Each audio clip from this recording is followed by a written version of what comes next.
All right, so our next guest.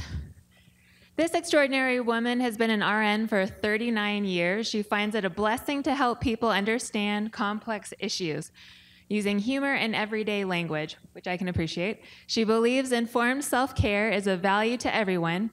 She shares videos, articles, links, and discussions on her Facebook page so that when you interact with your healthcare professional, you are empowered. Please welcome Cindy Miller.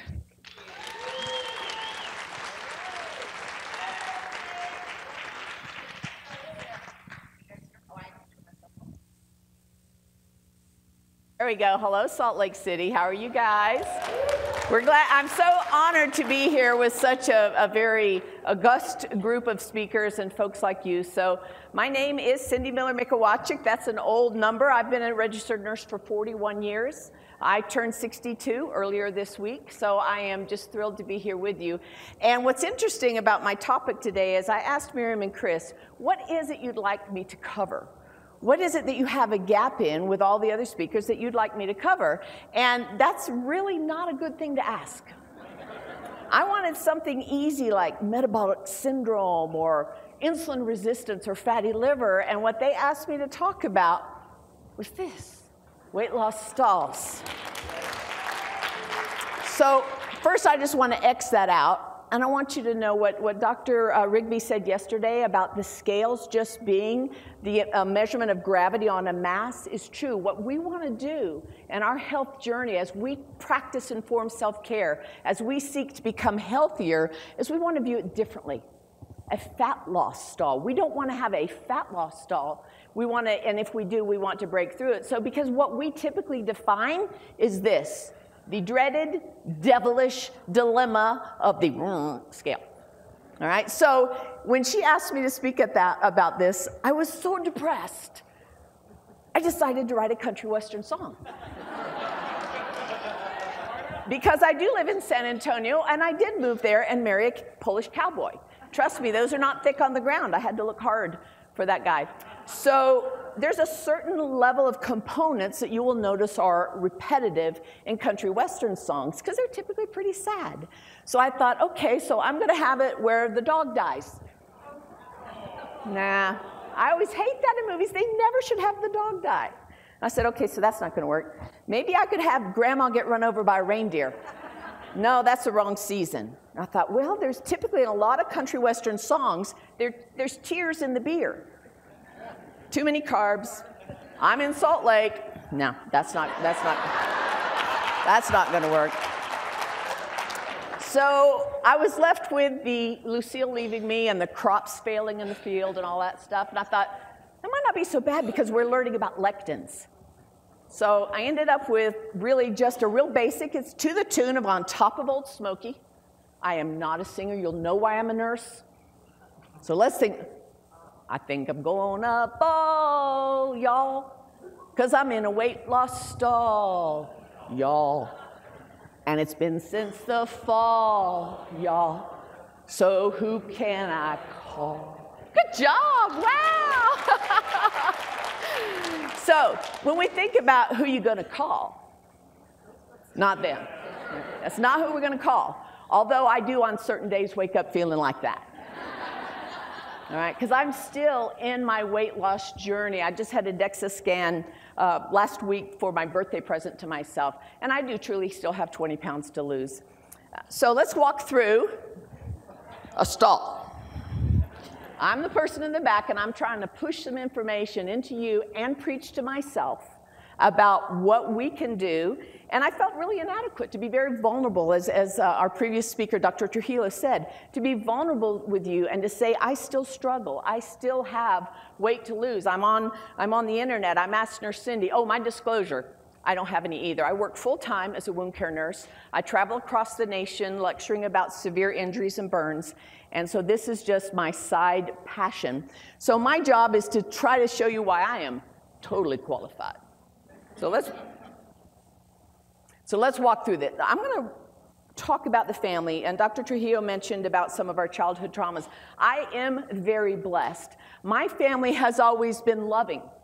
They have always been funny, or at least we think we are. My daughters say, Mom, you're not as funny as you think you are. And I'm like, But I amuse myself. That's good.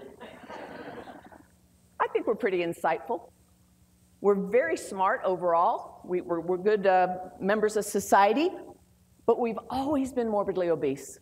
My entire family has always been morbidly obese, including my grandparents and my great-grandparents.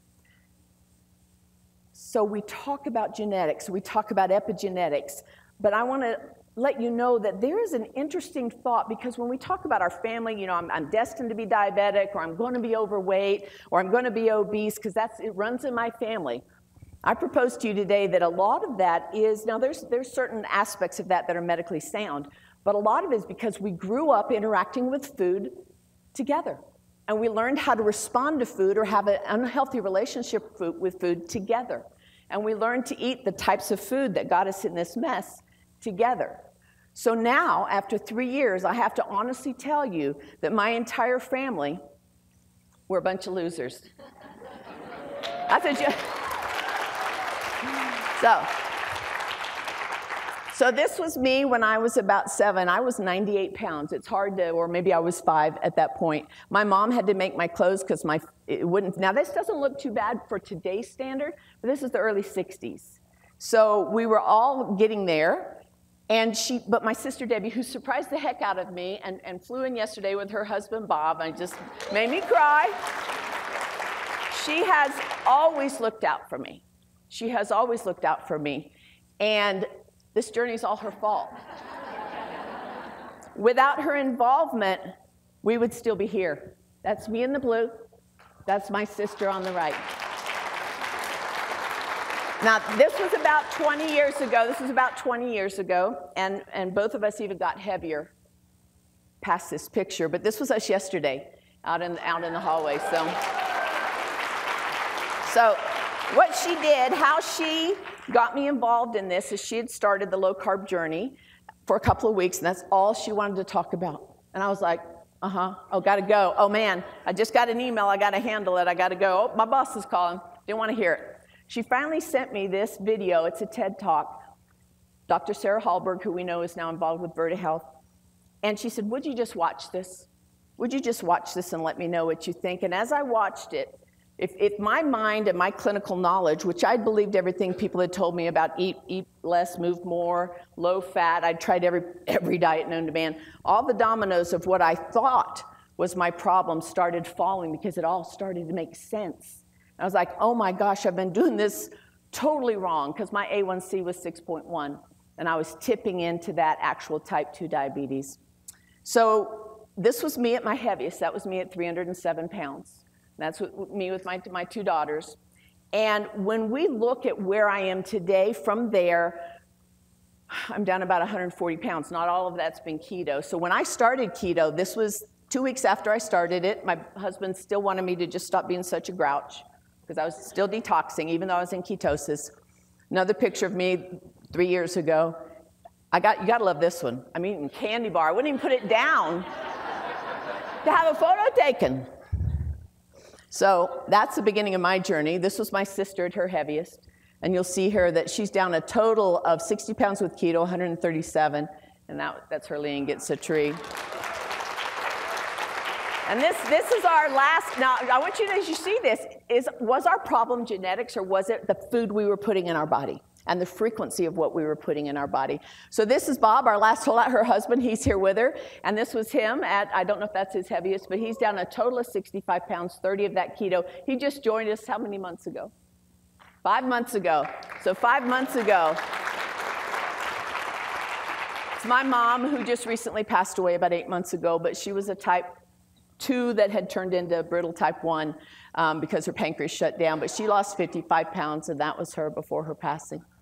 That's my brother Mike, who had colon cancer that came back and remetastasized. They had to take out his entire abdominal wall and all this stuff, but he's down over 100 pounds. He didn't think when he was diagnosed he'd ever see his daughter get married. It changes our lives when we understand the power that food has over us. And if we change what we eat, that power is then ours to change our health.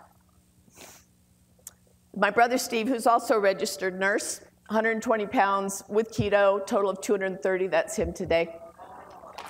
Yeah. My daughter, and you guys don't clap because we're running out of time. My daughter, Rachel D., some of you might follow her on Facebook, is a type 1 diabetic, and as you would expect, taking insulin since the age of 3. This was her. This is her today. Could not carry a pregnancy, was so depressed. Her and her husband were so depressed after the last miscarriage.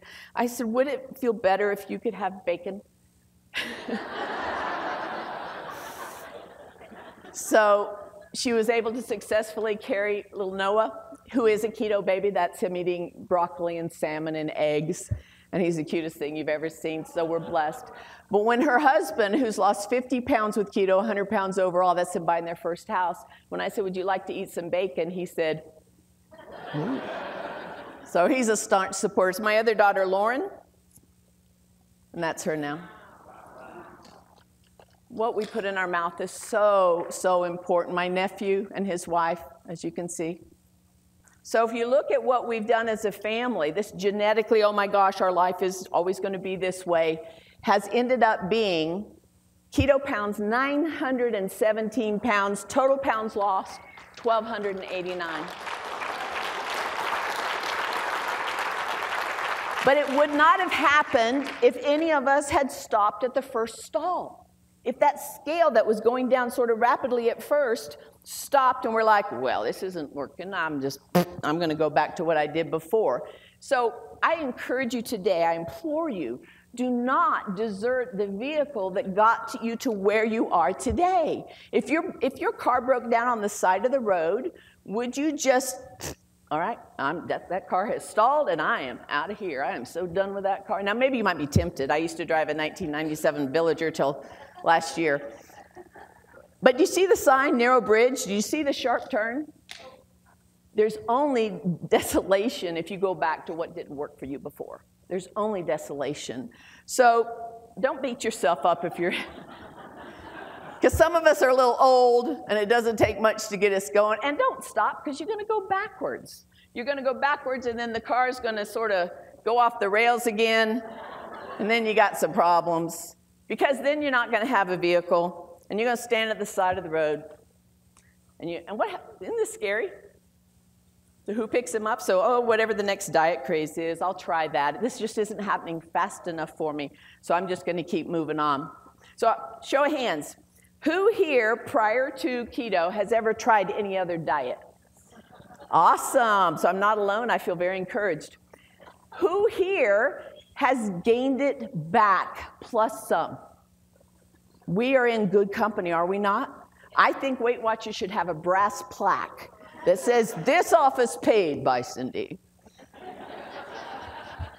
I never made Lifetime, but I think I paid for them for a lifetime. So it's interesting because this is true. What I saw in the raise of hands the second time is very statistically relevant when you look at the studies, that 95% of people that lose weight on a diet, especially on a low-calorie diet, will regain all of that and oftentimes more. And so the very first time I joined Weight Watchers, I was 16 years old. I think I weighed 150 pounds. If I had just been happy there and just stayed there, I would have been able to avoid so many problems in those previous pictures that you saw. So be careful if you give up because that stupid scale is lying to you.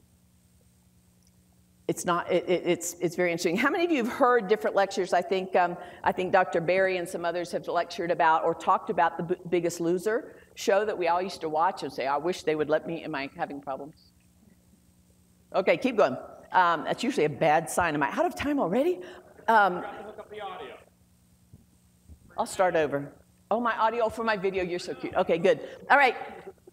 They were on such a severe calorie restriction, which will drop your basal metabolic rate, and they exercised so extensively that many of them, 3, 4, and most of them have regained the weight plus some, and that's why they don't do a reunion. And there is, when they measured some of these people 3, 4, 5 years out, their metabolic rate, their resting rate when you just sit in a chair and listen to a funny nurse talk is still low. So they have to consume fewer calories.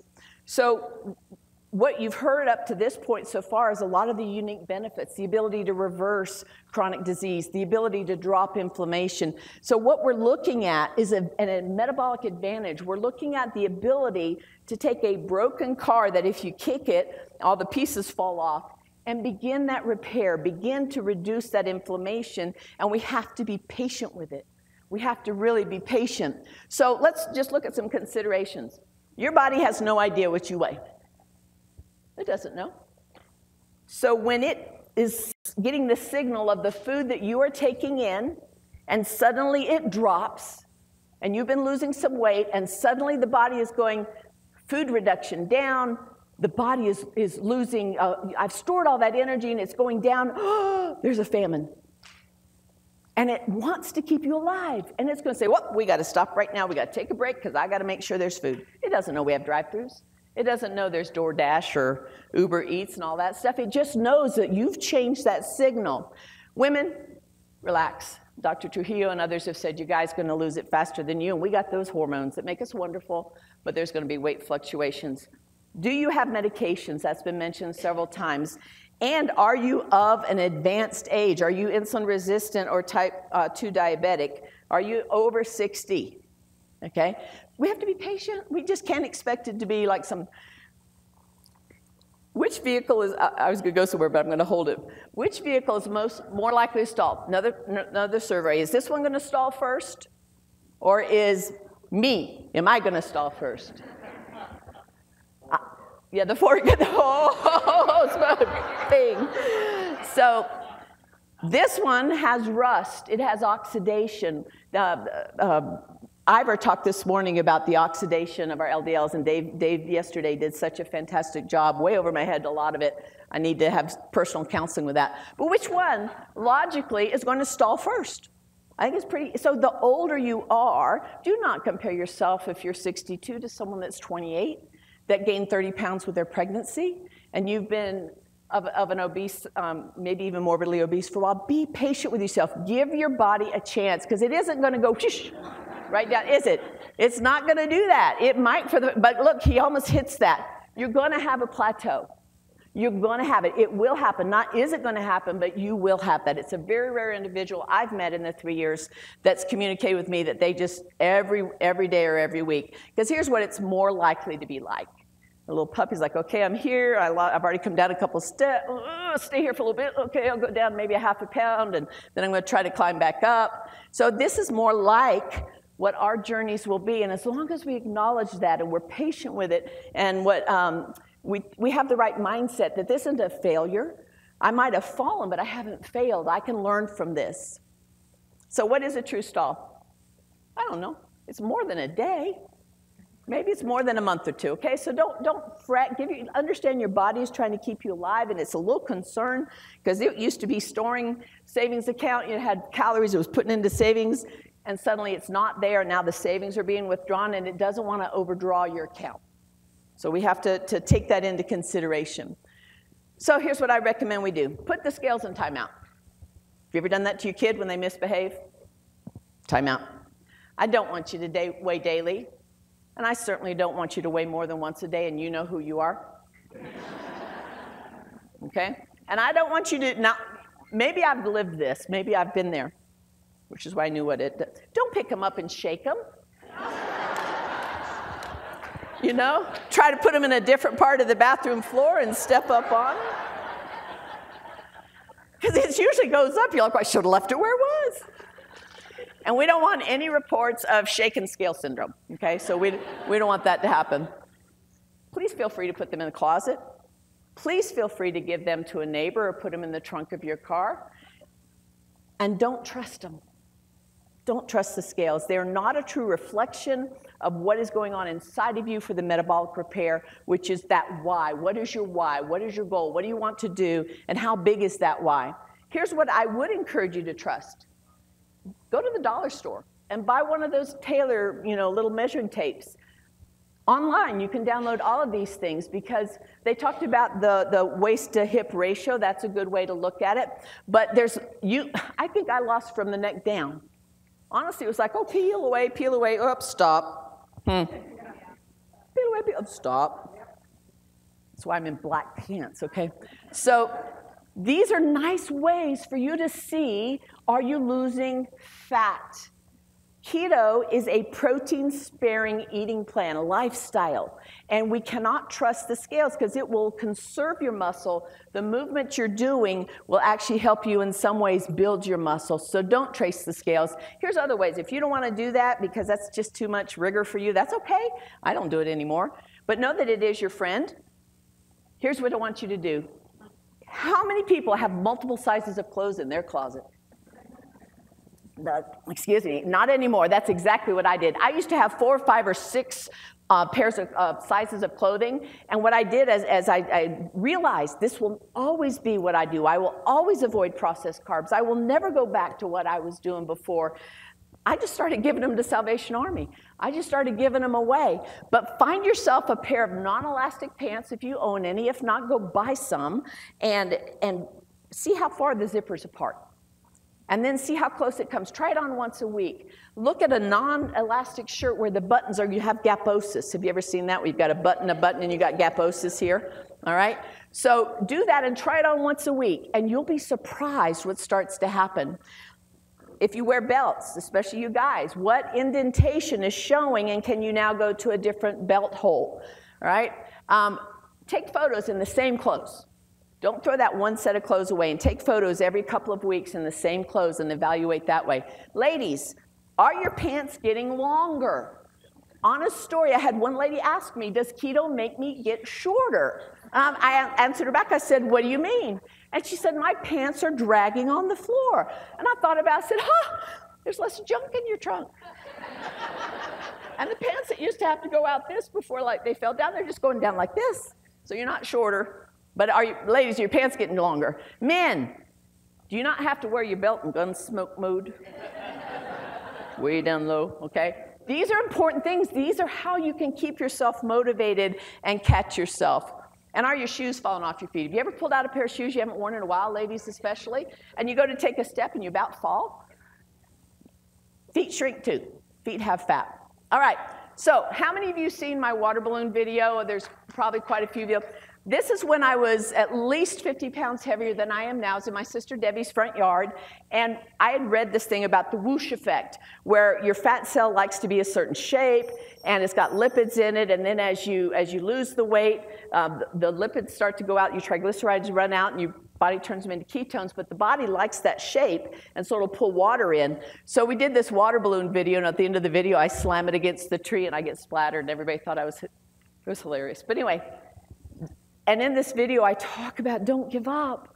Don't give up. Just be patient. Your body is undergoing a tremendous change. And then just recently, I started to find a series of articles, this is out of Harvard, where it talks about normal lean adipose. We all have to have some level of fat in our body, but normal lean adipose tissue, if you think about a stick of butter and you put it out on the counter, if it's pretty warm, it melts. Fat does not have much structure to it. So the body puts a cell wall around it. That would be your butter wrapped up in the paper, in the that wax paper that it comes in.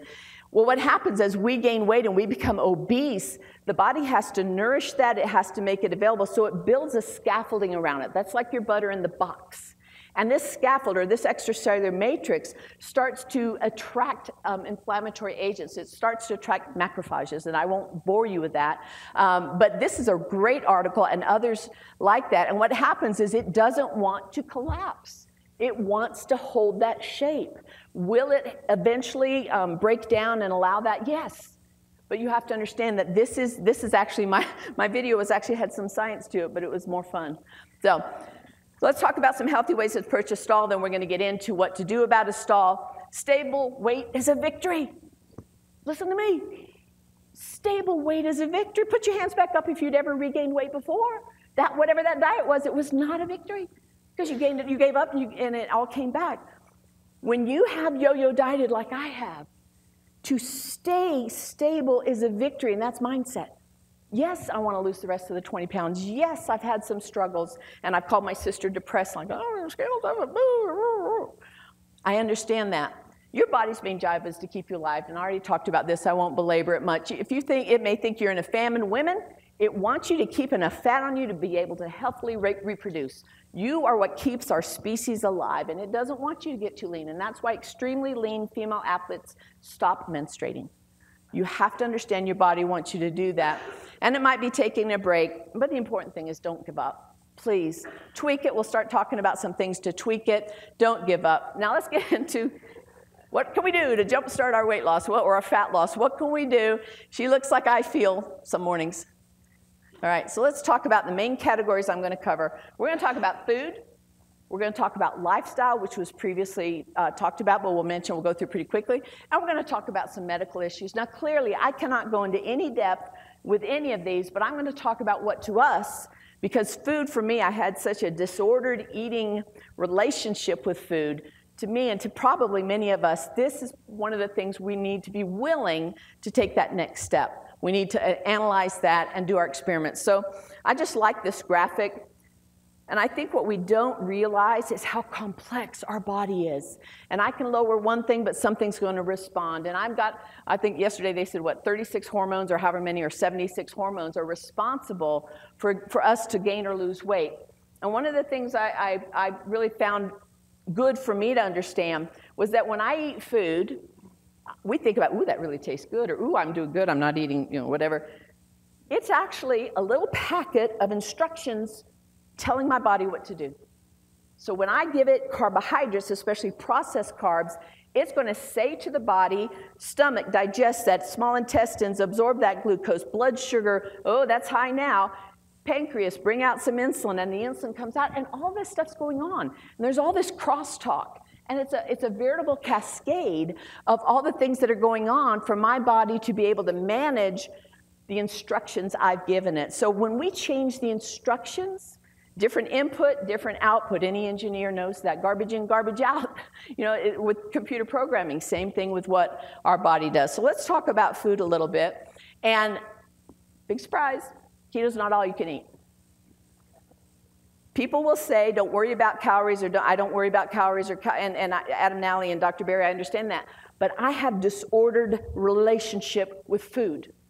You cannot tell me I can eat all I want, because I will. And I don't know when to say no. So it's not an all you can eat, but it is satisfying. You will not be suffering with hunger. And I'll show you how I deal with hunger in just a few minutes. So at first, that reduction in carbs is going to let you have that cat going down the stairs in the box. But after a little while, the body's sort of like, okay, what's going on? And you're going to become the puppy going down the stairs. But here's what's interesting. Your body is going to force rank what's easiest for me right now. And what I bring into my body, what is consumed to me, is going to be processed first. And that's why insulin, keeping insulin low, which has been mentioned numerous times, is so important. If I consume a lot of carbs, insulin comes out and it does what it's supposed to do. It helps escort glucose out of the body, out of the bloodstream, and it's stored in our cells. So whatever I consume is going to be metabolized first, and only when I keep insulin low, only when I don't eat 5,000, 6,000, 7,000 calories, will my body now go to the storage depots. If every fat cell I had was $1, I would have been a trillionaire. I'm probably now just a billionaire. But do you understand what I'm saying? That's stored energy. That's your savings account for time of famine. So be aware that one of the things you'll be working on is your mental attitude of how you approach food and how you deal with food. This is something, how many of you put Miracle-Gro on your plants? Small tomato. This is what Dr. Robert Lovewood said, that insulin is like Miracle-Gro for your fat cells. When I have insulin high, that elevated, especially if you're insulin resistant or you have hyperinsulinemia, which is too much insulin in my blood, and Dr. Nally spoke to this nicely yesterday about a piece of bread would get a piece of bread amount of insulin, but with him it's like 20 times or 15 times. When I'm not, okay, put down your purses, fold up your thing. I want you guys, come on, work with me. I want you to stand up. All right? Now I want you to sit back down. Oh, stand back up. Sit back down. Stand back up. Oh, some of you are resistant. And that was just 3 steps, but you did some squats. Have you guys, you got to watch my video about what is a papa squat. A papa squat, I don't go to the gym. I should, I know. It's my next step. But after I go to the bathroom and I fix myself up, I do squats because I can hold on to the side rails. I can hold on to the sink if I'm in the bathroom. And I couldn't even do 5 of them. And I couldn't go all the way down. Incorporate exercise, I digress. Insulin is miracle grow for your fat cells. And if we don't put them insulin on, we won't not have fat, but we just won't be producing it. We won't have a fertilized fat. So let's talk about food and what can we do? How sweet it is. You remember, was Gleason? What was his name? How sweet it is. Yes, Jackie Gleason. Carbs raise your blood sugar. I was the food. You guys were the blood sugar, all right? And when I said I forced you to stand up, and insulin came in, and then I said sit down, and your blood sugar went down. If we continually put glucose in our body, I used to eat at least every hour. If I woke up in the middle of the night and needed to go to the bathroom, I would often sneak into the kitchen and eat something because my husband wouldn't know. I'd carefully hide the stuff. I'd stop on the way to work. We have to understand that when carbs raise our blood sugars, insulin comes out, and it's more than that, like Dr. Nally talked yesterday with the liver. That actually can trigger cravings. So if you ever ask me, are you going to have a cheat day, Cindy? No. My t-shirt yesterday said it all, recovering carbaholic.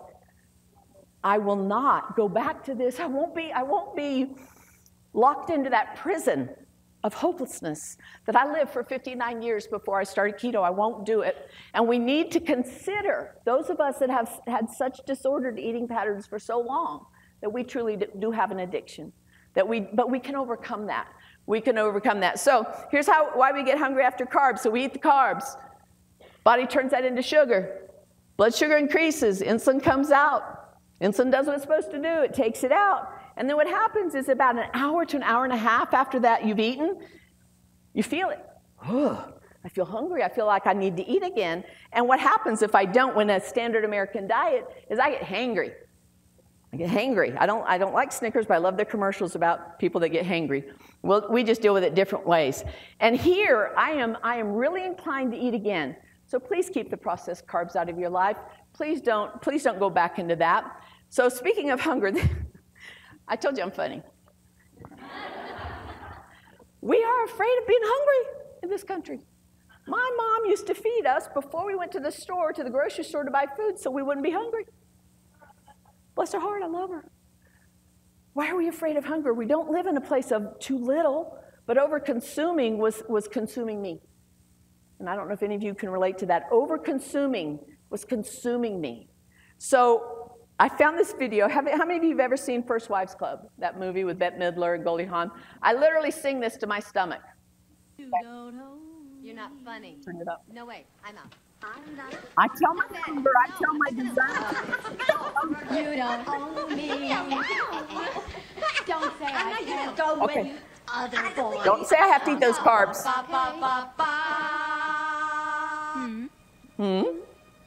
And don't tell me what to do. And don't I sing it to myself. tell me what to You'll say. all sing it the rest of the day. And when I go out with you, don't put me on display. Pretty good. Okay? You remember? You ever embarrassed? You don't own me. Don't try to change me in any way. You with me? You don't own me. You will love this song. You're going to play it to Don't tie me yourself. down, You can 'cause stop it. I'll never stay. I don't tell you what to say. See? I Good. don't All right, make it tell stop. You get it. I literally have that on my Amazon Music under my little favorite file. And when I feel compelled to eat, and I know I shouldn't, and even if my stomach is growling and I'm doing some sort of intermittent fasting, I literally play that myself. I said, you will not own me anymore. You will not. There's such freedom. There's such freedom with this way of eating. So, food, be careful what you eat, be careful how often you eat it, and be careful, of course, about the amounts. If you've never used a food tracker, I always recommend it when you're first starting out. It can be a piece of paper and a little carb book, but there's lots of great things out there. You can print out food diaries. But it's interesting, I think Dr. Trujillo said that, or maybe it was Dr. Scherer, we don't really understand nutrition. We don't really know portion sizes. We don't understand things. So it's good to understand what a standard serving size is, because you can have creepy carbs. Dr. Berry talks about this a lot. And this allows you to check that. So maybe you used to track and now you're not, but you're in a stall. And everything I'm talking here is related to a stall, not about maintenance, not about when you're first in the first stages. But this is creepy carbs check, because what's interesting is that we sometimes forget that this lick or that taste or that little bit. I ate too much last night at Chris and Miriam's house. I had this wonderful, it was meat and cheese, and I just ate too much. So I overextended what I should have eaten. What a lot of others do, but Dr. Eric Westman is famous for saying that when you do total carbs versus net carbs, you're going to have a more consistent weight loss, because things can be sort of tricky with net carbs. And he says that 20 grams of total is the prescription strength keto plan, and 20 of net is over the counter. Right? So it depends. You decide which strength you want. And maybe over the holidays you switch up to net, and the rest of the time you do total. Liar, liar, pants on fire. Who trusts big business for food? All right? Oh, Chris does. You're sure he does. Big business, and this is a Dr. Berry quote. I have to give him kudos. Big business is not in the business of making you healthy. They're in the business of making money. And they're allowed to round the carbs down. Basic math says if it's 0.5 or higher, I do what? They're allowed to round down. And so that can get you into trouble, because sometimes the portion sizes can be crazy small. So I'm staying at one of the hotels close by. And so what I did, I pulled a Dave Feldman. And this is not what you're waiting for, Dave, but I pulled a Dave Feldman and I went over to the little place where they have food. I didn't buy it, I just borrowed it. And I put my hand next to it so you could see how big this bag of Doritos is. It's not a huge bag, it's just a sort of moderate sized bag. And I looked at the carbs, I said, 18 carbs. That's not so bad. Let's look at the portion size. 12 chips. 10 servings in that bag. That bag is 180 carbs. Be aware of these sneaky, sneaky things that they do. Not to be undone, I found their little fruit snacky things. It's not even as big as my hand. Look at the carbs. The carbs are 23 carbs, and there's 2.5 servings in that tiny little bag. That's more than 2.5 days worth of carbohydrates for me. Sneaky sugars, here's your ketchup. They put sugar in it. How much? Ooh. Be cautious with your condiments. Be cautious with that. There's 98 names, probably more, for sugar. There are lots of hidden sugars. Someone mentioned this morning that 80% of all the foods you buy in the grocery store have added sugars. They actually have chemists that are food chemists, and they look for the bliss point. And that's where it's just savory or sweet enough that you're blissed out and you want more. And the whole Lay's potato chip, you can't eat just one. It's scientific. It really is. So are your carbs creeping in? And this is where it can happen. I want you to be aware of this. I'm just going to have a taste. Or your mom says, but I made it just for you. Or this is Aunt Mary's favorite recipe. Or fill in the blank here. Fill in the blank. I'm going to have it because it's my birthday, my anniversary, Memorial Day, college graduation, high school, middle school, kindergarten graduation, because we don't want to hurt their feelings, 4th of July, Labor Day, Halloween, Thanksgiving, weekends, it's Friday, Christmas, New Year's, Super Bowl, Valentine's Day, St. Patrick's, etc. There's always something. Always something. There's always something, okay?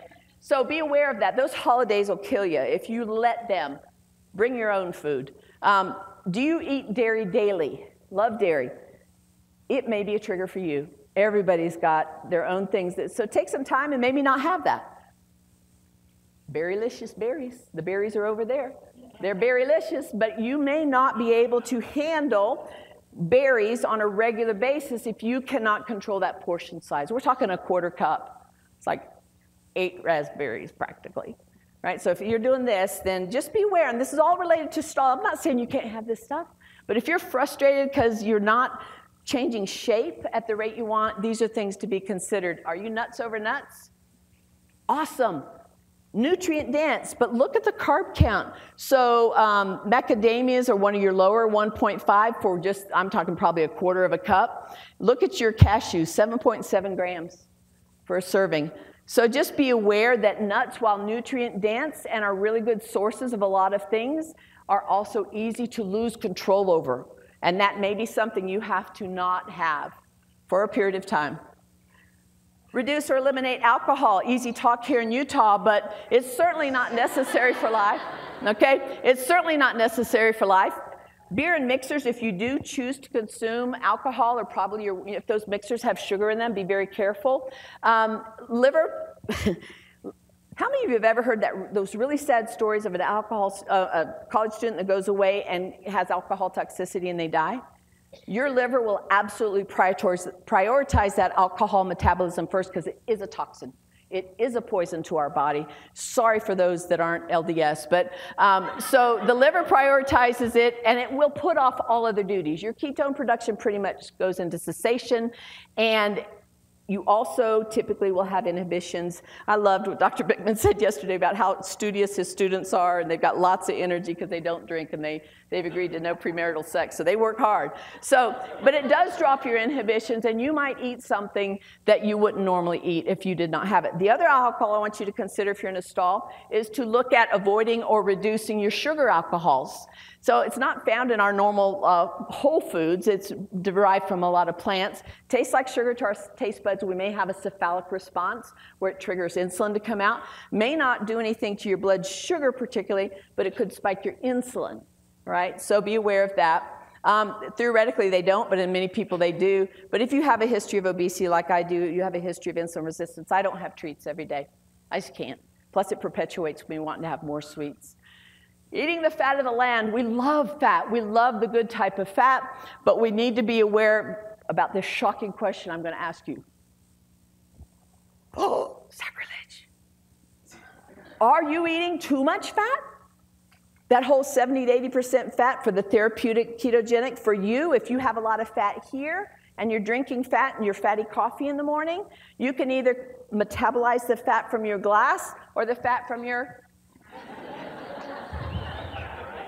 All right, so just be aware. Try decreasing or stopping it, and I think Dr. Berry speaks about, he didn't do well with heavy whipping cream, didn't know it, so he's moved to butter, and I've started drinking it black a lot of times. And are you eating the right types of fats? A lot has been mentioned about industrial seed oils, about how much processing they do, and when you look at what types of fats we can choose, we can do our saturated fatty acids, which are things like lard and butter and ghee. We can choose our unsaturated fatty acids, which would be monounsaturated fatty acids, or MUFAs, or we can do polyunsaturated fatty acids, which are PUFAs.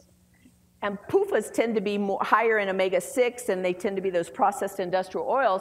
And if I am eating a lot of PUFAs, I'm eating out a lot, and I'm eating things that are fried, I could actually have problems with some of this. So that chart you can find online. So if I eat a lot of PUFAs, they can make you... I'm so great. I'm so funny. All right. So PUFAs can make you up. The next thing you can do if you're in a stall is eat like a lion. You got to watch Dr. Berry's videos on carnivore and how lions are. They lay in the grass, they sleep in the shade, they're really obese all the time. No, they're not. Carnivore might be what you need to do. Lots on that. I won't belabor that because I'm running out of time. Carnivore might be just what you want to do. The next thing is frequency of eating. How often do you fill your tank? Who would fill their gas tank here? And Dr. Rigby talked very nicely about this yesterday. I would. Maybe if it was really flashing, I would. This is about eating. How often do you eat? Grab the analogy. How many of you fill it up here when you're halfway? Some do. They're cautious if you're going on a long trip. But how many of you fill it up there? Because I've driven 2 miles. Oh, time to fill the gas tank. I've driven 2 miles. Time to fill the gas tank. We eat too often on the standard American diet. So consider practicing fasting. And Dr. Ann Bosworth or Dr. Boz online talks about it's a practice. You learn to fast. You learn to say no, and you can sing that song to your tummy if you're hungry. So first off, if you are stalled and you find yourself going back to the 3 meals and some snacks a day, just go back to 3 meals. That's the first step. It's that journey that Dr. Trujillo was talking about. You start with something that's sustainable. Go down to just eating 3 times a day. Once you've got that under your belt, you can consider dropping one of those meals. And you can go to 2 meals a day or even 1 meal a day. And if you're not hungry, don't be forced. I had a lady ask me last night online, I'm not hungry. I still have 20 grams of fat I have to eat to hit my macros. Go to bed. Just go to bed. Go to bed. Your body will burn the fat off your, okay? So these fasting options vary, tons of information. Larry Diamond spoke about it yesterday very nicely. Find one that works for you. Find one that works for your lifestyle, and that's one way to break the stall. So let's go into lifestyle really quickly.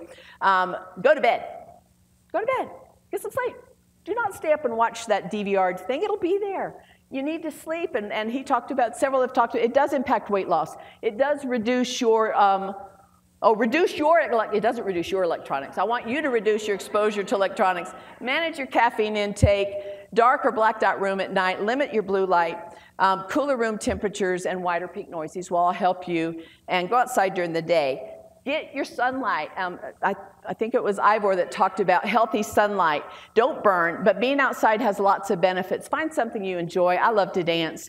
I don't do it outdoors. I do it inside. But activity generates endorphins, and it helps you build the muscle mass. That increases your metabolic rate. Don't worry. Be happy. Don't worry. Be happy. Okay, I know it's easier to say manage stress. It's easier said than done, and I know I've got to get to my last one. All right, laughed often. Look at these physical benefits of laughter. You're healthier now than before I started. Yay! It does all of these things, including, have you ever laughed so hard it works your abdominal muscles and you sort of cramp up? All right, so it eases anxiety, all that stuff. What's up, doc? I won't have time to do this. You may have to go to the doctor if these other things haven't worked, because you could have, there's all sorts of people you can go to these days. Are you on new prescriptions? You're on over the counter. They've already mentioned that. I have to know your labs. I won't have time to mention this, but this is all online. It's not magic, but you have to be a Dave Feldman mini-me. All right? You have to self-experiment. You have to understand what's going on, because he will tell you. And if not him, Siobhan will tell you. That you have to figure out what works for you. So learn about this lifestyle, live it, because you're going to lead others you never know, and you're going to help them be healthier and happier. So thank you for your time. Just remember that there's hope and there's healing. Just don't give up. Thank you so much.